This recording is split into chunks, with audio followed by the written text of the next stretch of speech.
નમસ્કાર વિદ્યાર્થી મિત્રો, આજે આપણે ધોરણ 10માં સેક્શન સી જેમાં મુખ્યત્વે આપણે લેંગ્વેજ ફંક્શન્સ વિશે વાત કરવાની છે, જે ગ્રામરનો સૌથી વધુ માર્ક્સનો પૂછાતો ટોપિક છે, મુદ્દો છે. કુલ ઓપ્શનલ છે, હેતુલક્ષી પ્રશ્નો જ એની અંદર હોય છે, વિકલ્પ આપેલા હોય છે, એમાંથી તમારે સિલેક્ટ કરીને લખવાનું હોય છે. જો તમે મુદ્દો બરોબર સમજી લેશો તો સહેલાઈથી એના જવાબો આપણે શીખી શકીશું, આપી શકીશું. સૌથી પહેલાં આપણે જોઈએ લેંગ્વેજ ફંક્શન્સ. તો લેંગ્વેજ ફંક્શન શું છે એ પહેલાં આપણે સમજવું જરૂરી છે.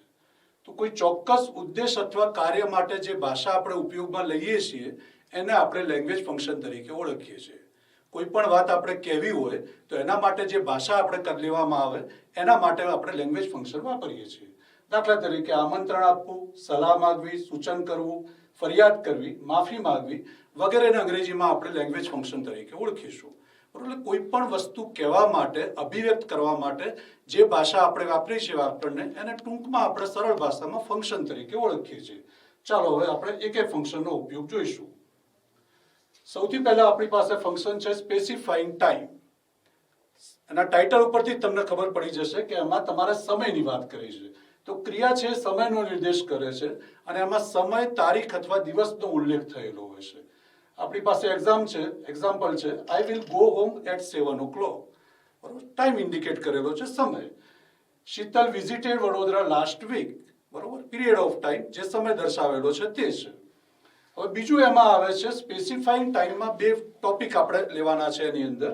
એક છે પોઈન્ટ ઓફ ટાઈમ, જે નિશ્ચિત સમય છે, એ નિશ્ચિત સમય દર્શાવે છે અને નિશ્ચિત સમયમાં વિધાન વાક્યમાં આપણે સિન્સનો ઉપયોગ કરીશું અને પ્રશ્નાર્થ વાક્ય આપણું સિન્સ વેન થી શરૂ થશે. Since van.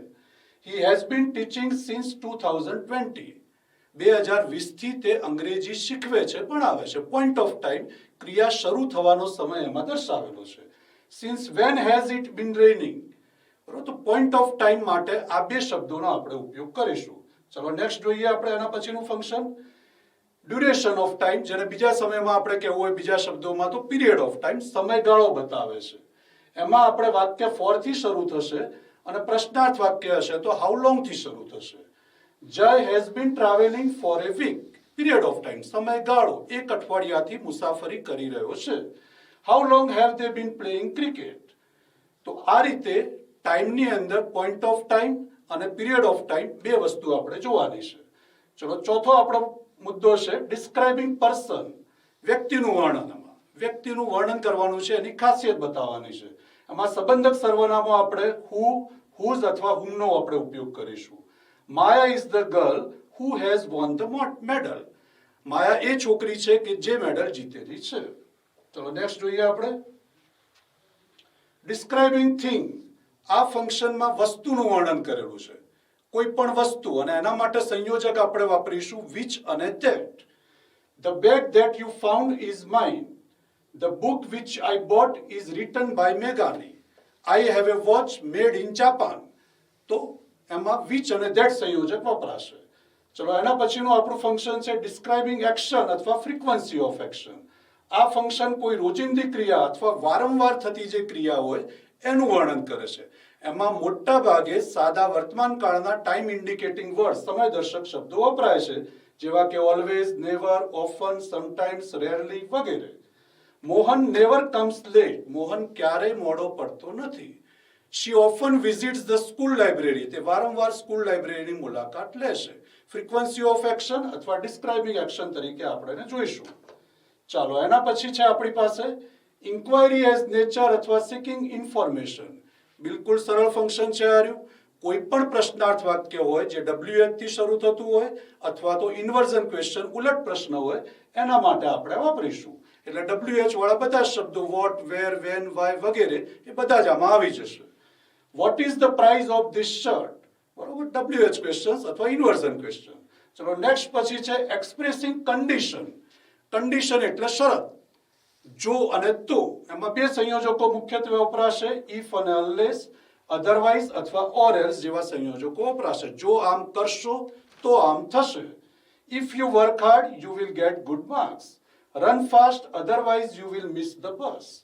તો આ બધા ફંક્શનનો આપણે ઉપયોગ કરીને આપણે એની એક્સરસાઇઝનો થોડોક આપણે ઉપયોગ કરીશું. હવે ચલો જોઈએ, હવે આપણે એક્સરસાઇઝ ઉપર જઈશું. આપણે જો હવે મિત્રો આપણે જે ફંક્શન્સ બધા જોયા એ પરીક્ષામાં આપણને 3 પ્રકારે પૂછાય છે. એમાં પહેલું પ્રકાર છે જોડકા જોડું, બરોબર, મેચ એ વિથ બી.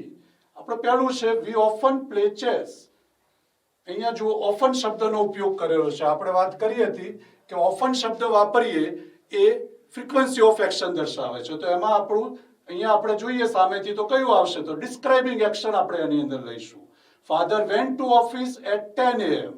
પિતાજી 10 વાગે ઓફિસે જાય છે. તો એમાં શું છે, સમય દર્શાવેલો છે. તો શું આવશે આપણી પાસે, સ્પેસિફાઈંગ ટાઈમ આવશે. Harsh has been studying for 2 hours. For આપણે જોઈ ગયા પીરિયડ ઓફ ટાઈમ અથવા ડ્યુરેશન ઓફ ટાઈમ.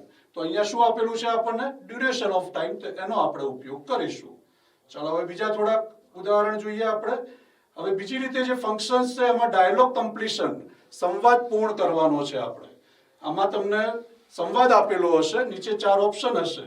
પહેલું છે આપણી પાસે શ્રેય વેર ઇઝ મિનલ. તો જય સ્પેસિફાઈંગ લોકેશન, લોકેશન વાળું વાક્ય તમારે પસંદ કરવાનું છે. તો એ લોકેશન વાળું વાક્ય છે she is in the kitchen, બરોબર, એ લોકેશન દર્શાવે છે. હવે ત્રીજા પ્રકારે જે પૂછાય છે એમાં સેન્ટેન્સ કમ્પ્લીશન કરવાનું હોય છે. એમાં વાક્ય અધૂરું આપેલું હશે, એને સેન્ટેન્સ કમ્પ્લીટ કરશું તો એની અંદર આપણે જોઈ શકાશે. ચાલો હવે જોઈએ આપણે. અહીંયા આપણને આપેલું છે duration of time. Duration of time આપણે જોઈ ગયા કે પ્રશ્નાર્થ વાક્ય હોય તો શેનાથી શરૂ થશે, હાઉ લોંગ થી શરૂ થશે. તો ટીચિંગ યુ ઇંગ્લિશ, તો એનો આગળનો પોર્શન આપણે લખીશું હાઉ લોંગ હેઝ કથન બીન teaching you English. A duration of time આપણને દર્શાવશે. તો મિત્રો આ ફંક્શનનો મુદ્દો છે, બિલકુલ સરળ છે. સમજી વિચારીને વિકલ્પ જ પસંદ કરવાના છે. એની રીતે કરશો તો ચોક્કસપણે આપણે પૂરામાંથી પૂરા 9 માંથી 9 ગુણ મેળવી શકીશું. બધા જ વિદ્યાર્થી મિત્રોને best of luck, all the best.